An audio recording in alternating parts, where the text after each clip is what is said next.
Wise Wednesdays started on April 1st with a humble episode on forgiveness.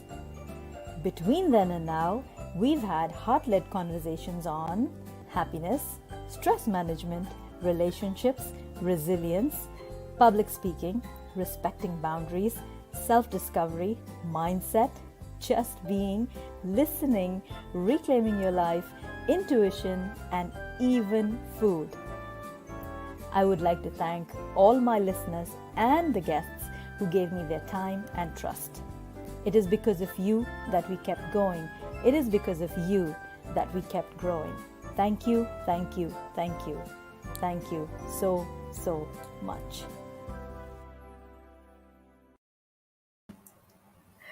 Thank you, thank you, thank you, thank you so, so much for joining us today on episode 80 of Wise Wednesdays with RK. Conversation today is with someone who's called the Dancing Dad. I stumbled upon his video just a few weeks ago, and it was beautiful how the conversation led. And he, as a person, is absolutely humble, grounded, amazing. He's light. He is Kennith Allen Thomas. He is a leadership coach. He is a Down syndrome advocate and the author of Remove Yourself to Improve Yourself, Discovering the Greatness Within. He's all about shift. He's all about leadership. And without further ado, here he is. Thank you, thank you, thank you for Thank saying you for yes having me. for this conversation. Yes, yeah. How are you, RK? I am good. Thank you Awesome. again. I can't thank you enough. Awesome. So, Awesome. so we are today talking about leadership Yeah. and overcoming adversity. Absolutely. Absolutely. Tell me, what's the connection between the two? Yeah, so I guess a little bit about me for those that don't know me. My story goes back such a long way where my son Kristian a few years ago he was born with Down syndrome. And when he was born with Down syndrome, he was born with a rare blood disorder. That blood disorder led to leukemia 14 months into his life in 2018. So my road to leadership, was really started, prior to that when I was a young boy, but then ultimately got tested more so when my youngest son Kristian was diagnosed with cancer. So the question really became, how am I going to lead my family? How am I going to lead my son to the road to victory, and move forward from there? And in that process, we started inspiring other people. And what I noticed is that a lot of people started to be very, very inspired by the story that we had, because I was dancing with him every single day in the hospital room to cheer him up. And they're looking online and like, wow, like this guy is, dancing with his son in such a trying time, such a situation where most people are, maybe feeling depressed or anxiety may be taking place. But you can't really think about things like that at that moment in time. It really wasn't about me. My family didn't need me to be emotional. They needed me to be a leader. And how was I going to lead them mentally, physically, emotionally? Things that the doctors probably couldn't do. The doctors are there to do their job, which is, give him the right medicine for what it is that how he can overcome it. But there are so many different other aspects to it that I had to make sure that I implemented the tools that I already had, from growing up to being a dance choreographer for 20 years and leading people in that aspect and helping them from there. So yeah, so leadership and overcoming that adversity, as I've come over many different things in my lifetime, which we have a good amount of time we'll probably get into. Yes. And I was listening to your videos. I was actually looking up your journey, and it is so, so gratifying to see how you have brought in all those elements of leadership into his healing journey. Yeah. And it's beautiful. I loved how you said, when the doctor made his diagnosis, he said nobody's going to walk into this room. Anyone who walks into the room is going to walk in with positive vibes, Absolutely. and that is so, so important. Yeah. Yeah, absolutely. I mean, you want to make sure that anything that you're doing, you got to be able to. My friend Trent Shelton says this all the time. You got to be able to protect your peace, and in protecting that peace, you got to make sure that the people that are around you are on the same frequency as you. If not, then things can go left really really quick if somebody is not on the same vibe, on where you're headed, and especially when you're talking about life or death at this point in time. You got to make sure that these people understand where you're coming from. You don't want anyone coming in with a negative vibe, a bad vibe, that's going to disrupt the process and our goal of getting to where we need to be as a team. True. And even the vibes of fear, for instance, when you're being a leader, having someone fearful in the team could impact the Yeah, situation. absolutely. I'm a big advocate for leaders taking care of leaders, by the way. So Yes, you wanna make sure that your team is on point. Something's going on. Listen, let's talk that out. Let's hash that out. Let's see what are the necessary things that you need. I mean, the first thing as a leader that I learned is service. It wasn't like telling this person what to do. It wasn't dictating to this person on how to do that. It was literally serving this person. yep. And you're on a mission to touch 1 million lives by 2025. Yes, 2025, yeah, a million lives by 2025. Like, we want to be able to help so many people. I believe that we have a story and tools and strategies that could really help elevate, people that, from all walks of life, from children to adults, to businesses, to families, from families to communities, whatever the case may be. We want to be able to help people lead better. Once we start leading better, we can do better. absolutely. And when you, um, so you said your family needed you to be a leader. They needed for you to take control and not be emotional, Yeah, right? yeah, absolutely, absolutely. Because at this point in time, I have 4 children altogether. So me and my wife, we have 4 children, and at this point, you don't when you're in moments like that, you don't ever really want um the people that you're leading to see you um having like a panic attack. You don't want them to see you, going off the railing, because then what hope does that leave them, right? Hmm. When they're looking at you and they're seeing that, okay, well, dad is cool, so then everything is all right. Now, for me, like, I'm not going to say that I wasn't emotional. I just wasn't emotional in front of them. Yeah. For this particular instance, King Solomon said it best. There's a time and a place for everything. There's Yes. a time to cry and there's a time to be happy. There's a time for joy and there's a time for sadness. Like, there's so much, but at that moment in time, they needed me to be strong. So I took my time away, from them, to go ahead and be sad when it was time for me to be sad at that point. But in front of them, no, it wasn't time to be emotional. It was time to give them direction on how we're going to get over this thing. Beautiful. I asked you that because I've shared with you my own journey, my own story in terms of what I went through and how it changed me. And Absolutely. as a mother, Hmm. I found it non-negotiable that I was strong for my children. I was strong Hmm. for my mom Mm. when Papa passed on. But I think somewhere along the line, I kind of didn't understand how to draw those boundaries and how to give myself that time. Mm. So, how important is that? And how do you kind of, as you Yeah. said, you took time out for yourself. How do you do Hmm. that? Yeah. I mean, you gotta look at it like this. What good are you to anyone if you're not taking care of yourself first? True. Right? Let's think about it like this. I've heard many leaders use this terminology before, where when you're on the airplane, what do they always Yeah. tell you? Put your mask on first, because you're no good to anyone if you can't put your own mask on, first, and then help someone. Okay, it's a reason why, in the morning time for me, I get up and I take care of my own mindset. I do my prayer in the morning. I speak with God in the morning. I do what I got to do for me, so that I know that I'm great for them. And if I'm not great, within myself for me, how can I ever be great for anyone else? And I feel like, leaders oftentimes have to do this. You have to take these breaks to where I've got to make sure that I'm right. And if, because if I'm not right, then there's no way that I can lead a troop of 100 or a troop of 200 people in for this business, or in this community, or even my family. I've got to make sure that I take care of myself. So some of the things that I do, number one, I set the atmosphere. Okay, so that's number one, Yes. setting that atmosphere inside my home first thing in the morning. If I'm getting up at 4:30, 5 o'clock, I'm setting that atmosphere in my home. I'm going through my routine of, maybe this morning I'm going to sit there and pray with God and throw on some worship music or something like that. Or maybe I'm going to go outside and have some coffee and set that atmosphere within myself first. Okay.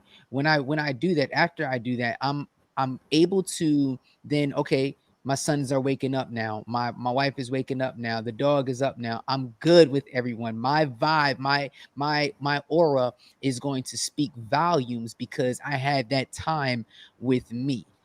Okay. So for anybody that's listening, listen, the first thing that you want to do, if you're in business, if you're running a community, if you're running your family, whatever the case may be, you have to make sure that you set the atmosphere. And that is the one thing that we did with Kristian, is set that atmosphere. Okay. We set the atmosphere, we set everything in place. Okay. Be a tone setter. Be a tone setter. You set the tone for your life. You set the tone for your team. You set the tone for your community. You set the tone for your business, whatever the case may be. You set the tone, but you start doing that, with taking care of yourself first. Okay. So if you've got to go out and get that massage, weekly, go do that. If you got to go out and pray, every single day, then do that. If you got to go to a Starbucks and just have your coffee time, go do that. Okay. So that if that's going to get you to where you need to be so that you could be your A1 self for everyone else, do it. Absolutely. I love that. Be a tone setter. Yeah. Decide what you need to do and get it done. Yeah. Put yourself first. That is so, so important. The Absolutely. con the conversation that really created a shift for me was when my son asked me, "What have you been doing?" Mm, And I pushed him away, saying, "I'm your mother. You can't speak to me like that." mm, wow. And he's and he said, "What about accountability?" Wow. I Mm, know. And that really drove that message home, saying, okay, I need to get back on track. right. In I need to do something with the skill set that I've been given. If I've been given a message, they call me the smile strategist because I have an acronym for smile. I help people get from stuck to unstuck using Mm, that. yeah. And the core identity there is, you use gratitude and acceptance. Mhm. And I say acceptance comes when you smile. So Mm, with all of that going on, how can I just hold back and not take care of me and continue to give and serve, because that's the message that I have. yeah. So I started doing my daily videos. Mm, um, and today was day 1290 wow. of that commitment, day after day. Wow. Thank you. Yeah. Thank you. And what I've realized is, when you continue to serve, it started out from a place of wanting to serve myself, but it reached out to others and people began to join along. You started with the dancing and everything to support your son, to Yeah. support Kristian. And then it began to become this message that other families, other parents began to understand. People began to bring it into the workspace, even, Yeah. and in the leadership space. Hats off Absolutely. to you. Thank you. Yeah. Yeah, absolutely. You think about it like this, right? Let's take dancing for example. How many businesses actually start their teams off in the beginning of the day with some form of music or some form of dancing, some form of getting their bodies moving and getting their bodies in order? A lot of times you have businesses that have people, they come into work, they get their job done, they go home. Right? But in the meantime, there's so much that's going on. There's so much that's going on mentally, emotionally. Like, what happened before you got into work? Maybe somebody cut you off in traffic. Maybe they got your coffee wrong and it upsets you. Maybe, like, because the thing is that, how what is the well-being like for the people that are at your job or at your business? So maybe for your children, they didn't have a good night's sleep. Okay, Mm, so what are you going to do as a leader to to reprogram how they feel at this point in time? Okay, yes. so when I started out dancing, it was again to make my son happy. And then what I saw was that people, wanted to dance as well. they looked at it. Maybe you don't have to be a professional. You don't have to be like myself. You don't have to do any of that. And I think that, when you start dancing, you start moving, you doing some form of movement, some form of exercise, that right there, can put your brain in rhythm to where, okay, I'm starting off the day great. I'm starting off the day, in the best way possible, even though I got cut off in traffic, even though they messed my coffee up, even though breakfast wasn't the greatest. When you walk into work, you want to be able to be happy at work, get your work done, be able to go home. But at the same time, or maybe even get away from what is going on at home for the moment. And you can figure out how you're going to attack that, when you get there. But because you're having such a great day at work, you're starting off the day dancing. You're starting off the day with affirmations. You're starting off the day with a great vibe, music, positivity, things like that can really alter a person's mind and how they're going to proceed, not only throughout the day, but going into the next day and beyond that. Mm-hmm. And I'm beautifully going to take you to your 5, 6, 7, 8 rule. Yeah. Yes. Yeah. 5, 6, 7, 8, 1 and 2 and 3 and 4. So that is basically putting your brain in rhythm. As choreographers, this is what we do. We start off, and after we've already choreographed, after we've already put in the formations, after we've set everybody up, letting them know where they're going to go. All right, guys, it's Mm-hmm. time to do the routine. It's time to push forward. So for your family, for your community, again, for your business and stuff like that, listen, they know the routine. They know the work that they have to do. They know what has to get done, but sometimes they're just a little bit afraid to do it. Okay. So then Mm-hmm. you gear them up. All right, listen, guys, I'm going to prep you. As your leader, I'm going to prep you. 5, 6, 7, 8, and 1, and 2, and 3, and 4, and 5, and 6, and 7, and 8. Notice how the numbers are continuously ascending upward, Yep. right? So we're always going to be going up. We're always going to be scaling up. We're not going back. We're going up. Okay. So as we're going up, we're going to the next level. I oftentimes say live beyond measure. So when I say 5, 6, 7, 8, let's move. Let's go. In your mind, you saying, I know this routine. Okay, it's time to go. 5, 6, 7, 8, and 1, and 2, and 3, and 4. And I'm pushing and I'm moving and I'm grooving. Even if you stop, even if you mess up, here's the reality, RK. Check this out. The people that are watching your performance don't know that you messed up. Yeah, because you're having fun. You're having fun, right? So there have been many times where I may have messed up on stage, but you would never know. You would think that that's part of the routine. Only you know that. And then guess what? Because you know the choreography so well, because you know the work so well, because you know your community, your family, everything so well, you can pick up at the next step that's coming because you know it so well. So that little mistake, that little mishap, nobody cares. Nobody cares. They only care about the result, in the result of bringing them love, bringing them joy, bringing them, peace, bringing them what it is that they're asking you for. So again, it's all in the prep work. 5, 6, 7, 8, and 1, and 2, and 3, and 4, and move, and move, and move, and it just keeps you going. Super. I love that. And your book, sometimes you have to remove yourself to improve Absolutely. yourself. Yeah, yeah, Tell yeah. me about that. Tell me about that. Well, when I first check this out, when I first found out that Kristian was diagnosed with leukemia, I left the room. To be honest, RK, like Yes. I left the room, not because I was upset, but because that was a time where, okay, I need to again go back to me. All right, what do I need to do? Because guess what? I've got several others that are waiting on me to direct them. And what are we going to do? So I remove myself from the situation so that I can gather my thoughts. Because if Mm, I was to stay in that situation, I probably would have been emotional. My kids would have probably seen me spaz out at the doctors, or I probably would have blamed someone when it was no one else's fault. So sometimes mm, removing yourself from a situation, especially something like that, is the best thing that you could do. I dare say this. Let's say in a relationship, maybe you're in a relationship, maybe you're in a toxic relationship. And in that toxic relationship, things just keep getting worse and worse and worse. But for some reason, you want to continue to stick around knowing that it's not getting better, right? What if you just took some time for you to remove yourself from the situation? You don't have to be Superman or Superwoman. You don't have to, do that. What you should do, what I would recommend is removing yourself from the situation to then gather your thoughts, gather what it is, the right information and what you need so that you can move forward, and so that you know what's the best way to move for you and the other party as well too. So the best thing for me to do at that moment in time was to remove myself so that I can improve myself in what? Leadership, improve myself in my faith, improve myself with my emotions, improve myself physically and mentally, right? I had to make sure I improve myself in that because there's a team that I needed to lead.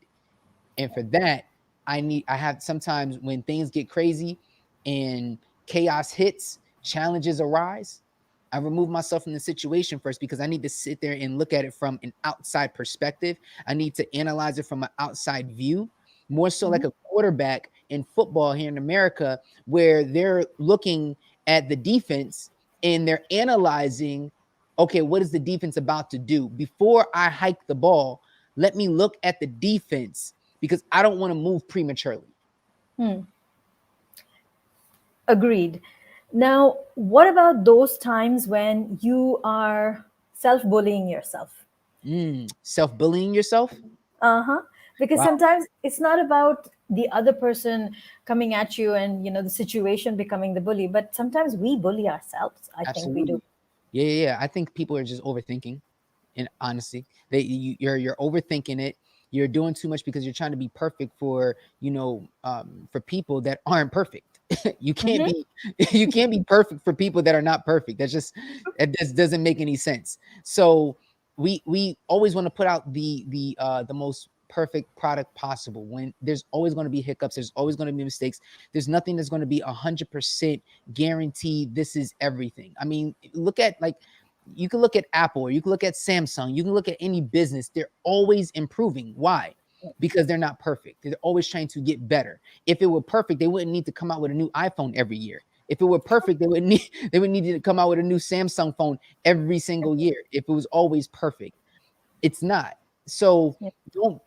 don't beat yourself up. And the reason why a lot of people beat themselves up is because maybe they felt an enormous amount of rejection in their life.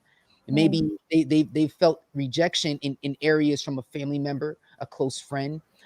Maybe people are not giving them the opportunity to get to the next level, or they feel like people are not giving them the opportunity, or they feel like they're being looked over. Yeah. Some people feel like they're looked over in life, so then they beat themselves up. Well, what's wrong with me? Why did I what did I do wrong? It's not like what you did wrong. Ask yourself this question: what are you not doing? Mm. I like that. What are you not doing? Because you may not be doing nothing wrong, but what are you not doing at this moment that can get you to that next level?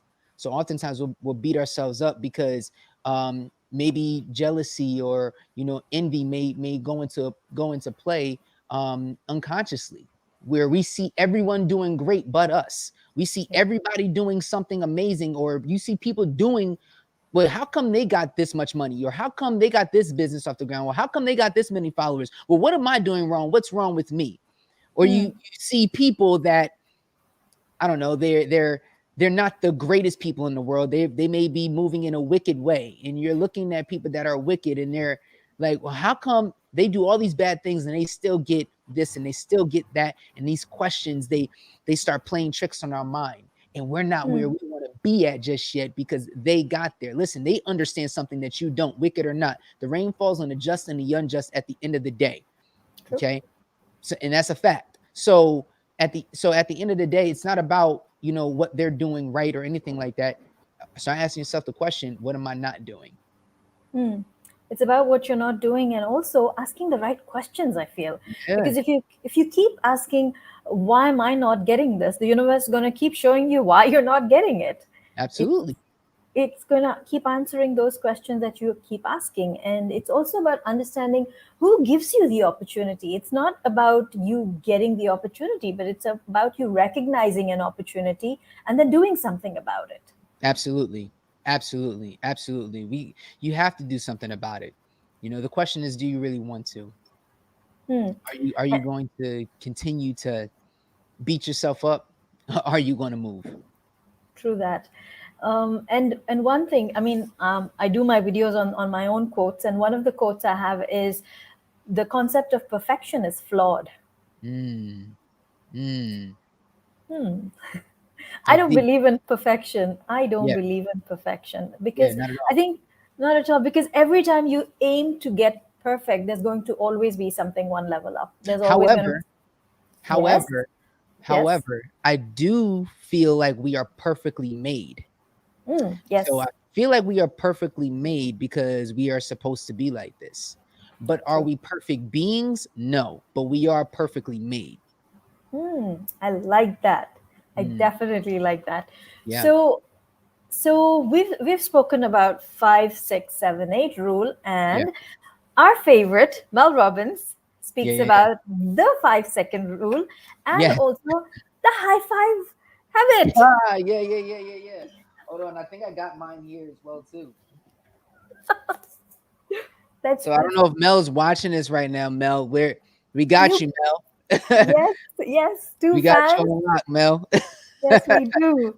Yeah, I have been in love with her work. I yeah, mean, the way she's helped me, because I mean she helps millions, and I'm one of those millions. And on those difficult days, when I would struggle to hit live and speak, where it would be so emotional, overwhelming. It could be a difficult day because I'm missing the kids. It could be Papa's birthday. It could be the day he passed on. It just could mm, be a day that is rough on me. yeah, I would just say, no, I'm going to show up. I'm going to show up because someone out there needs this message. yeah. Absolutely. And the 5 second rule has definitely helped her work.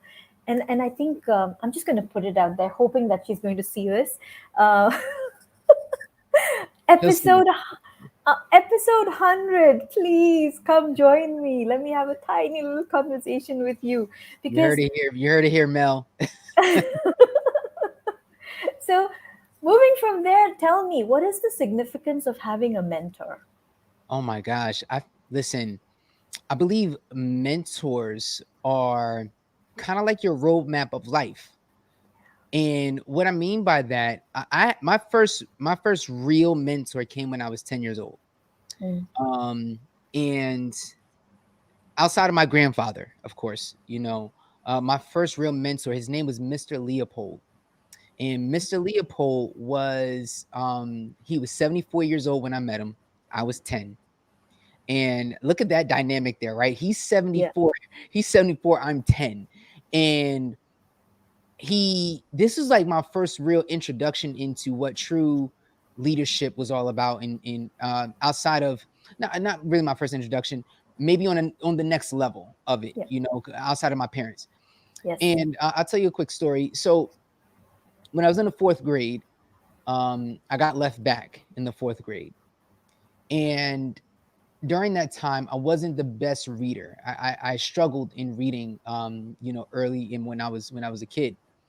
And my fourth grade teacher, who will remain nameless and everything right now, my fourth grade teacher, she ended up calling my mother. She called my mom in for a parent teacher conference, and when she did that, uh, she explained to my mom, what were my struggles in reading, and she tried to put me in a special education class. My mm, mom wasn't having it at that time, and my fourth grade teacher ends up telling my mother, "Well, your son's just stupid." And for a mother, to hear that, as you know, no mother would like. That's just one thing you don't say to a mom. Period. no, You don't that's say it, no, that to a mom about their child. no. Let's just say it in well for Miss Sazin at that point in time. We'll just leave it right there. Anyway, at this moment, my mom pulled me out of that school and put me into a private school. Mm, She put me into a private school, but that same summer, I met Mr. Leopold.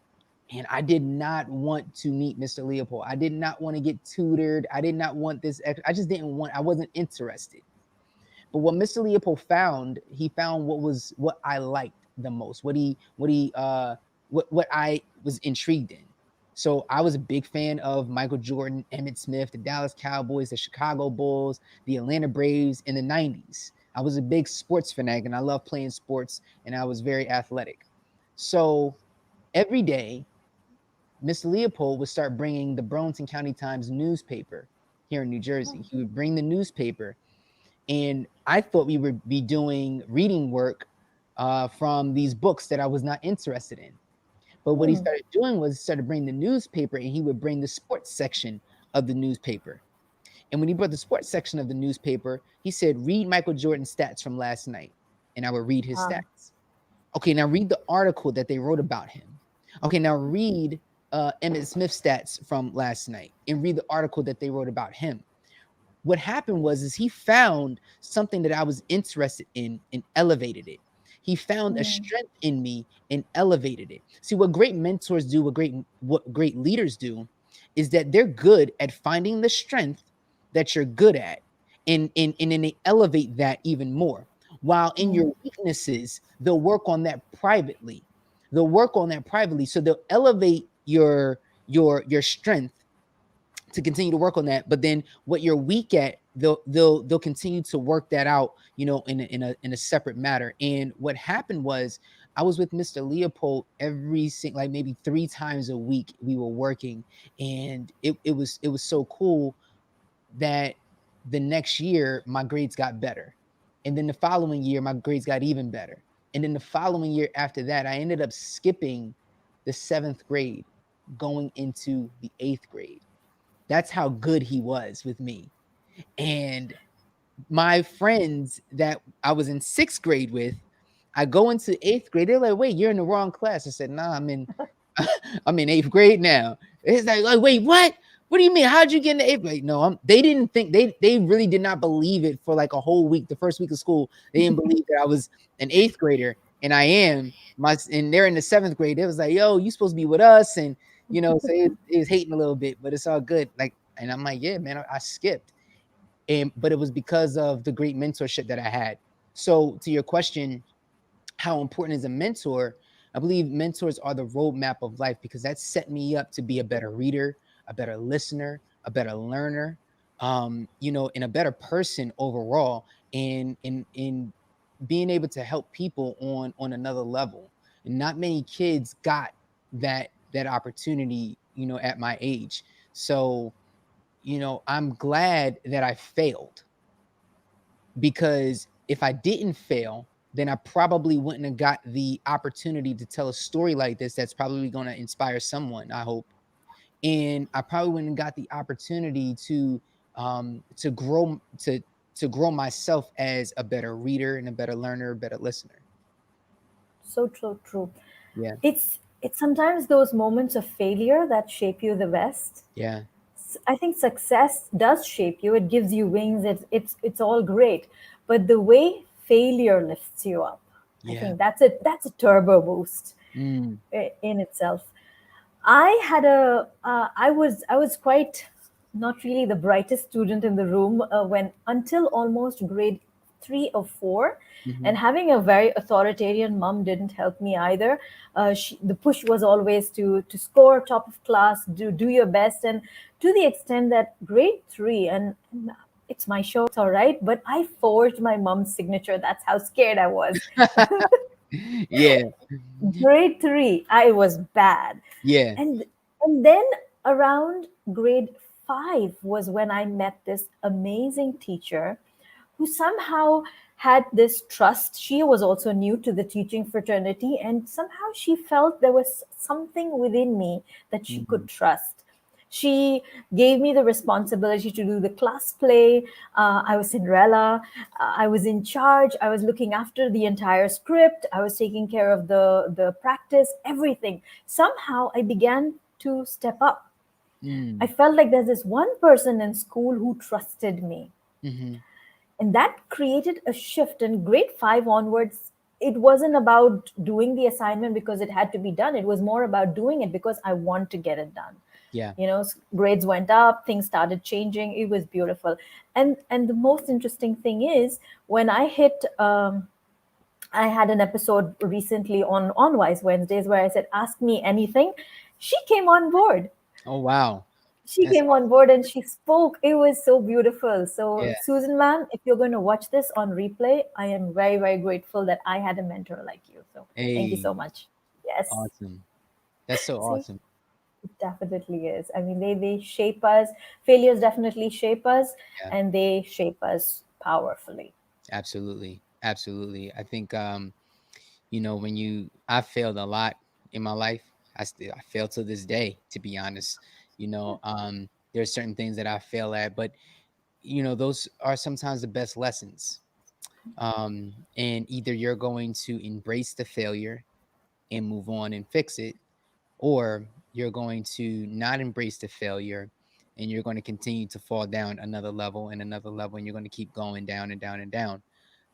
I believe that, the reason why I say that, we're called to live beyond measure is because um, I don't really believe that there's an actual top. I Mm, just believe that there's higher levels. I like that. I get what people say, that it's lonely at the top type of metaphor, and I understand that, which it probably is. But I just think that there's always another level. Mm. And I heard a wise man once say, how can the sky be the limit if there's footprints on the moon? And Ooh. I think about that a lot. Where how can the sky be the limit if there's footprints on the moon? We can continue to go above and beyond our imagination. I believe that we sometimes put, a cap on our success, and there's no top and there's no bottom. There's only levels to each, to whatever it is that you're supposed to be doing. There's only levels. And what level of life are you on? You can be on a bottom level, like a low level, but you can continue to keep going down if you want to, or you can Mm. continue to keep going up if you want to as well too. The choice is yours. The question is, what level are you on? And it's also about accepting that Yeah, yes, this is the level I am at, and this is where I'm headed. And some days, if you are headed down, it's okay to be kind to yourself, because sometimes that's how life is treating you. So absolutely. having that level of empathy, I think we're really cool when it comes to being empathetic to others. Mm-hmm. But what about with your own self? Mm, That's important too. yeah, yeah. Are you going to are you going to empathize with, your own failures, and your own self? And when we think about that, not many people do that No, enough. To try to understand where you're at in the world and where you're at in life, it kind of comes from, where they're afraid, in a sense, and afraid of facing that reality instead of empathizing with the reality. Like, try to understand, you know why it happened, and what are you going to do to actually fix it, because the reality is there's a generation that's coming behind you. If you don't fix this now, if you don't leave, a trail on how to fix this, because someone else is going to come through and follow in your footsteps. And if you don't empathize with, your failure, if you don't empathize with what it is that you're going through, then how can those that are coming from behind you ever really succeed if you didn't leave a map or a trail on how to do true, true. And yep, I'm just it? gonna let that sink in. That was so powerful. Yeah. That was Thank so you. powerful. Yeah. Whew. Uh, it's so true. I mean, you're leaving a trail, you're leaving a legacy. Yeah. And when people ask me, what's your legacy? I say it's my smile. Mm. Not just that, but it's the acronym. It's about being in gratitude, coming from Yeah. acceptance. And S stands for silence the mind, Mm. manage your attention, Mm-hmm. Mm. identify the intention, Mm. Yeah. let things go, Mm-hmm. energize the possibilities. Mm. It's deep. It is. And I'm sure you'd understand if when I say it was given, it was downloaded. It wasn't something that I, did a lot of research over or something. It was just a message I received where I said, okay, I have this opportunity to be on the TEDx stage. What's Mm. that? I know this is why I want to do this. I want to do this because I realize there are people who are constantly complaining about their lives and blaming everybody under the sun except taking ownership. I said, what's that one message that I could put out there? that could maybe inspire somebody and give me what I need to do there. Yeah, And this is what came upon. that's so Uh, cool. Thank you. The more I speak of it, the more I understand how it all beautifully comes together. Hmm. And I realize letting it go, letting things go is so, so important. Mm. Yeah, yeah. I think like when you let it go, it's like you can't hold on to it anyway. Like what's the sense of holding on to something when you can't take it with you when we pass through this world? True. When we're done, you know, leave it there for someone else to pick up the baton and continue to keep going. Leave it there for someone else um to then elevate and take it to another level. And I Mm, feel like, when you speak of legacy, I oftentimes think of my children. And what am I leaving them? King Solomon also said, a wise man leaves an inheritance for his children's children. I yeah. don't view it necessarily as money. No. I want them to inherit, the wisdom. I want them to inherit the mentality. I want them to inherit, the selflessness. I want them to inherit the leadership aspect, the service aspect of things, right? The the giving aspect of things that I want them to inherit. Not just my business, because that can go at any point in time, and it could be here today, going tomorrow. But if I give you my wisdom, if I give you my talent, if I give you, the leadership aspect and the principles, if I give you these principles, you can take this to a level beyond me and beyond my imagination, beyond your imagination, and that can lead for, more so generational blessings and killing generational curses. So, so true. I think initially when I was going through my rough times, Hmm. my thing when someone would ask me, or generally speaking, I would say when I lost him, it felt like I lost my anchor. Mm, Felt like that ship in the storm or whatever. I've lost my anchor. But what I realized is it's only after he passed on is when I started to put myself out there, yeah. and I started speaking, I started sharing, I Mm, started growing, yeah. and and I'm growing using his values, right? It's all Right. that I've observed from him as my dad, as Papa, the what he did, how he was with others, how he lived his life, how humble he was, what he stood for, being the giver. Uh, that's what I am imbibing in myself as his daughter, Yeah. and I'm hoping that's how it will carry forward. As Absolutely. in, because I think kids don't take your example. I think where parents usually go wrong is that they give examples to their kids. They say put down the phone while they're stuck on their phone. They Yeah. it doesn't work that way. They're observing you. They're taking everything in. Yeah. So Absolutely. Absolutely. Like with my boys, they love playing the video game. I haven't played a video game in months. So it's like, I would love to, but I don't want them to get, super addicted to a video game necessarily. mm, I know you can make a lot of money doing it, but right now your priority is making sure that the house is straight and your room is straight, and make sure you have your homework done, and making sure you have all these things. Like, that's a luxury, that's a privilege. And I think that if we focus more as parents on being the parent and not necessarily their friend, then they'll end up, much better people in the long run. This is a marathon we're talking about, not, a race. They're only going to be one age for 12 months. They're only going to be that one age for 12 months at a time. So I think that if we're able to understand that, listen, I'm not your friend, I'm your parent, I'm your father, I'm your mother, and I want to guide you, because if I don't guide you, then this world is going to eat you alive, pretty mm, much. And I think that is so important, um an important aspect of leadership, because you want to be able to make sure that they understand the and give them enough so that they can go out into the world, and what we instill in them, they may not accept all the way through, but there'll come a point in time where what we're teaching them, they're going to need it, Yep. you know. Hmm.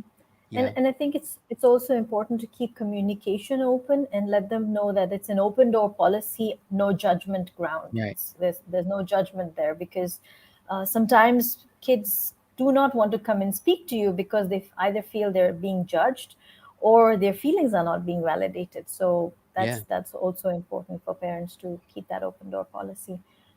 Well, yeah, I think when it comes to feelings and stuff like that, I mean, I don't know. I grew up kind of old school, so my feelings really didn't matter too much. But um, but I do understand the millennial world where Yep. they want to feel appreciated. And I was talking to a friend of mine, another mentor of mine, and we talked about how people, even in the workspace, even in the business space, you got so many people that are leaving their jobs now, right? Here in Yep. America, I'm not sure about where you're at, but here in America, there's so many people that are leaving their job because of this pandemic. Hmm. And they're leaving their job, you know, for a multitude of reasons, not just the pandemic, but because they don't feel appreciated at their job. Right. But we have people that own companies or own businesses or CEOs or whatever case may be, that only go off of the expectation. They're You're expected to do this. This is your job. You're expected to go to work. True. Absolutely. 100%. But in the world that we live in right now, let's think about this at this moment where the world's changed. It's not the 70s where you're picking up your lunch pail and you're going to work and you're going into a factory. This is a brand new age where you have mental health and all these different things that are being exposed even more. Whereas in you have to, why don't we put it and equalize the expectation and appreciation. And what I Hmm. mean by that is, okay, you're expected to do a particular job. You're expected to do this. If you're expected to listen, I appreciate what you just did. You accomplished the goal. You executed what it is that you're doing. Not I expected you to do that, and then that's it, with no appreciation at all, where you're helping a company, go to millions and billions of dollars, and you're building this company so much, and there's no appreciation. One of my coaches, she said that her husband didn't feel appreciated when he left his job after 30 years, 30 years of work, and they gave him 6-7 weeks of I guess severance pay, and Okay. that was it. It was very, very Hmm. little acknowledgement, and he was Yeah. crushed over that.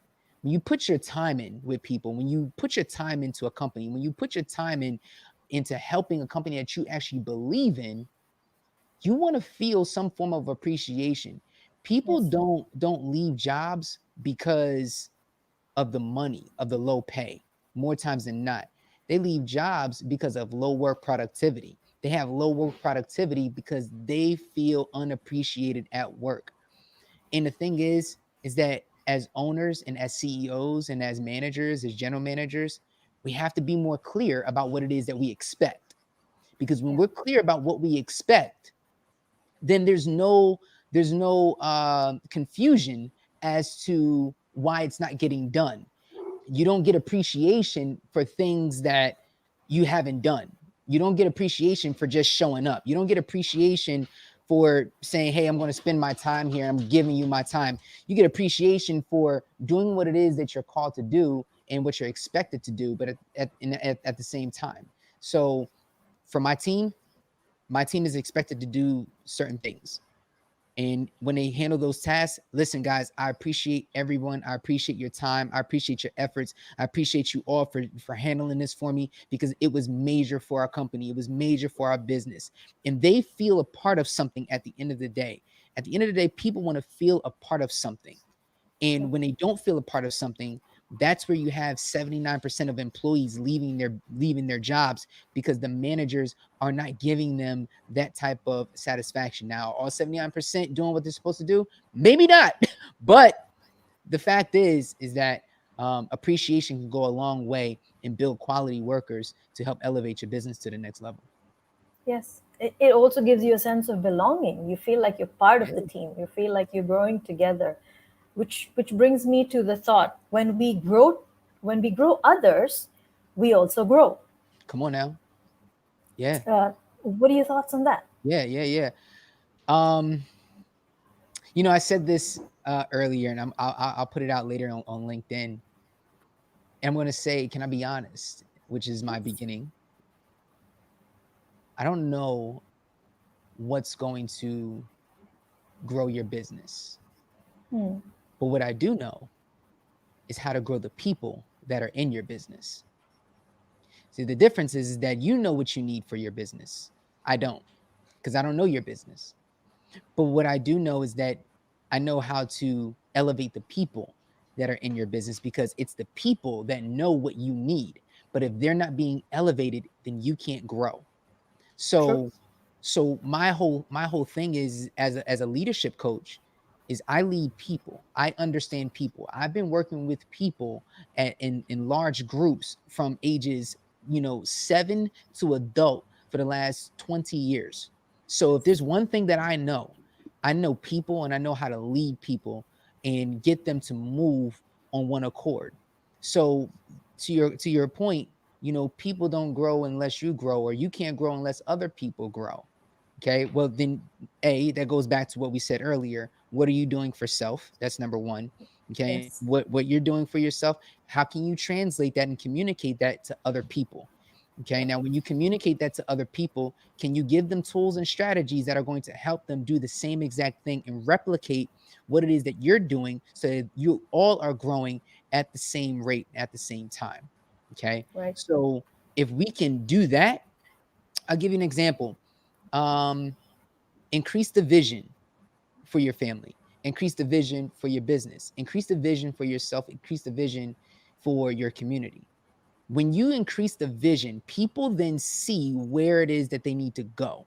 So for Hmm. example, every professional sports team has this one goal in mind. It's football season here in America. Okay, everybody has the same goal.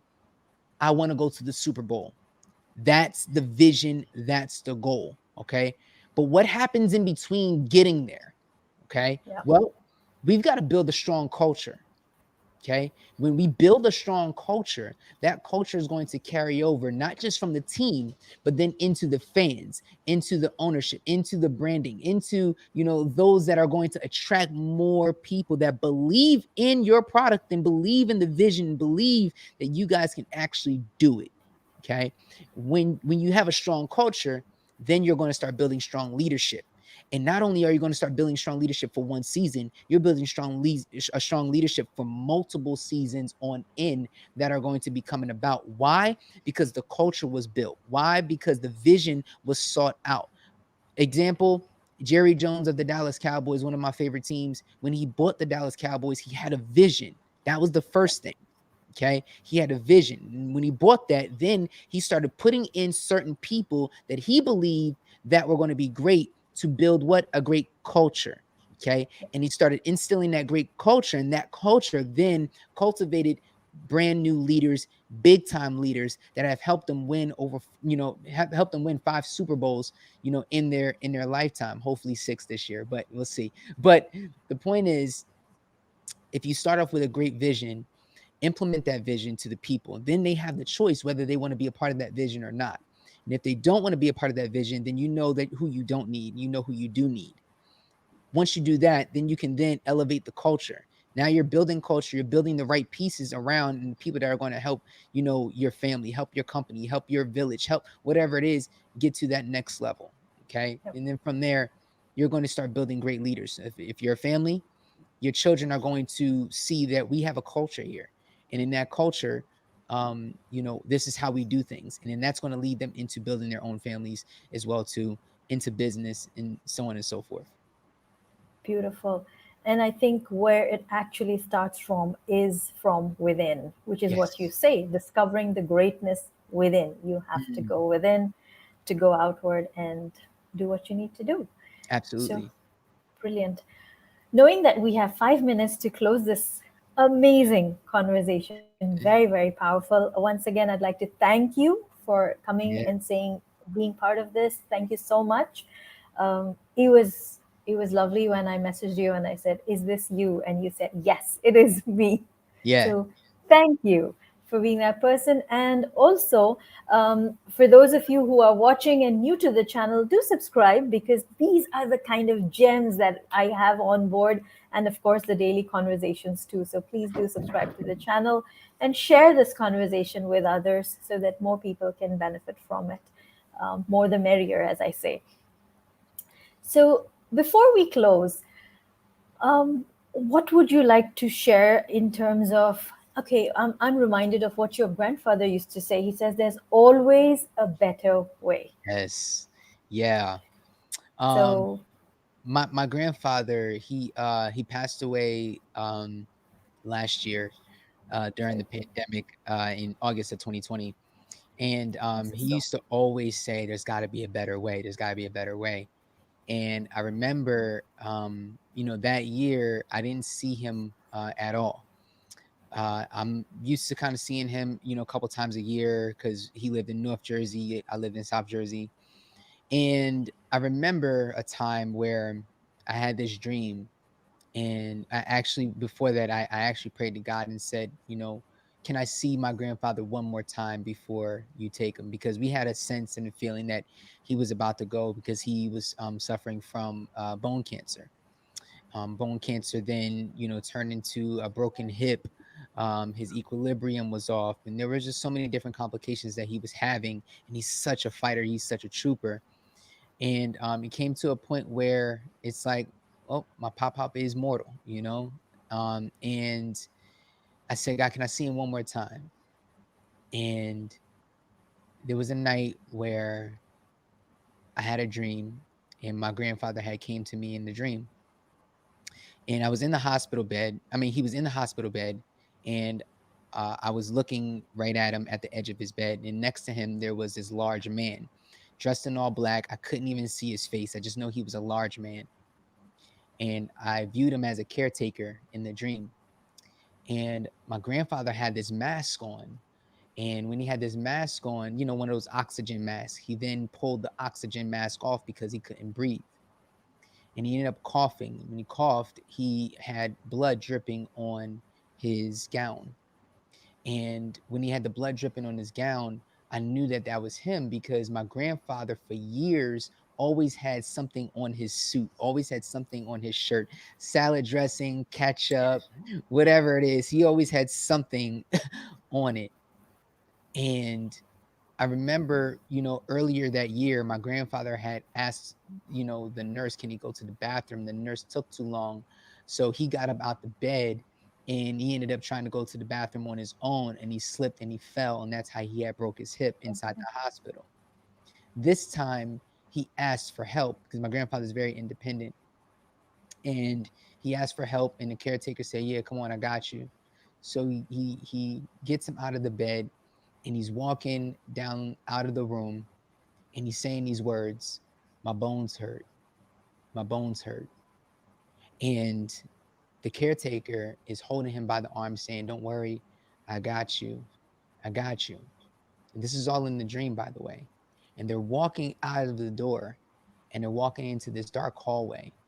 And as I'm looking to my right and I see them, going out into the hallway, they make a right. And I didn't see my grandfather anymore. I then Mm, turn around and I look out the window and I see this beautiful green grass. I mean, RK, this is the most beautiful grass I've ever seen in my life. And then I saw the sky was a pure blue sky. I mean, this sky was just like so pure and amazing. Like you can tell that there was no toxic in the air. You could tell that the air was just like, wow, like this is pure air that I'm looking at, pure sky. And I see along the horizon, my grandfather and the caretaker are walking together.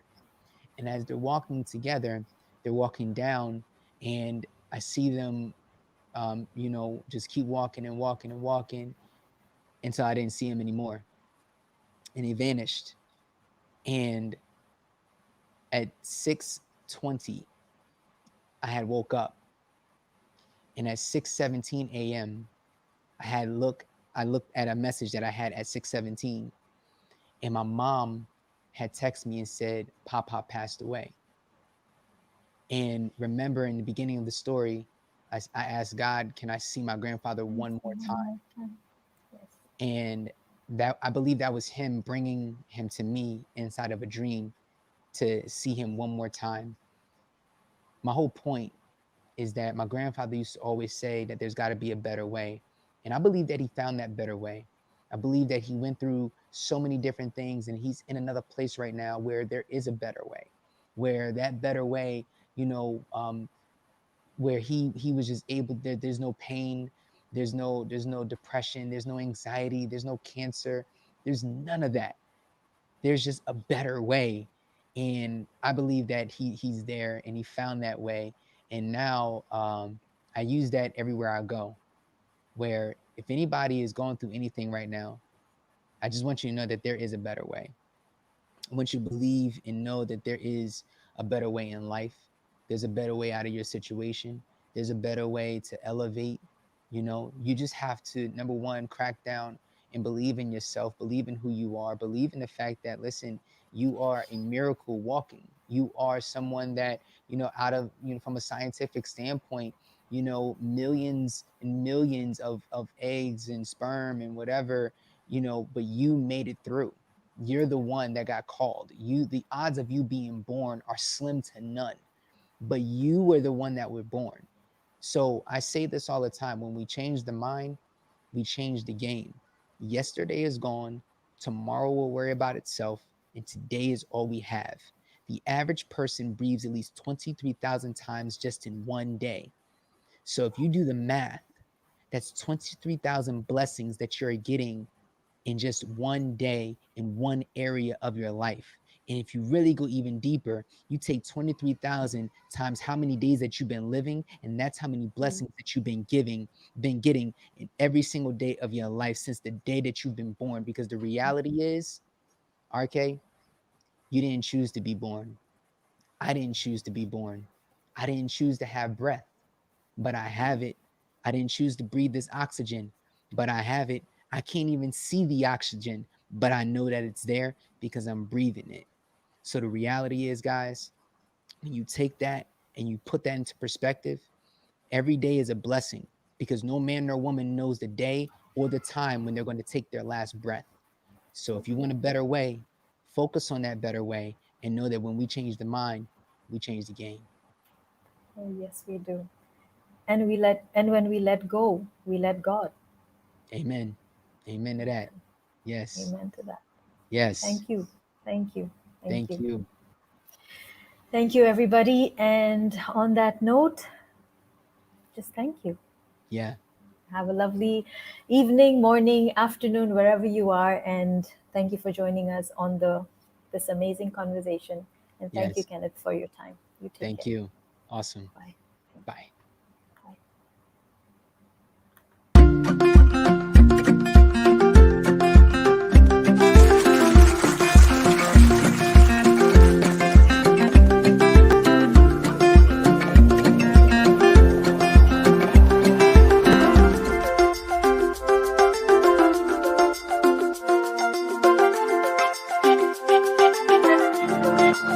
Thank you.